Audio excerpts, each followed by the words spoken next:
লাইনে দাঁড়িয়ে নিজের ভোটাধিকার প্রয়োগ করে দেশের প্রধানমন্ত্রী নির্বাচিত করেছে।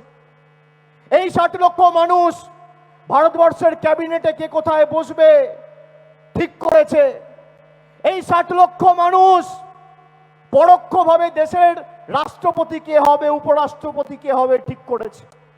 যাদের নির্বাচিত করেছে সেই সাংসদরা ভোট দিয়েছে।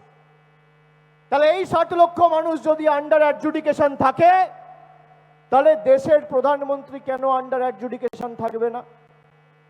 আর যদি দেশের প্রধানমন্ত্রীর পদ আন্ডার অ্যাডজুডিকেশন না থাকে, তাহলে এই 60 লক্ষ মানুষকে তার ভোটাধিকার দিতে হবে, এই আমাদের দাবি। আর যতদিন এই 60 লক্ষ মানুষ তাদের ভোটাধিকার, তাদের ন্যায্য অধিকার, মৌলিক অধিকার পাবে না এবং তাদের ন্যায্য অধিকার থেকে বঞ্চিত থাকবে, ততদিন মমতা ব্যানার্জির নেতৃত্বে তৃণমূল কংগ্রেস রাস্তায় থাকবে, আন্দোলনে থাকবে। আমাদের রাজ্যের মুখ্যমন্ত্রী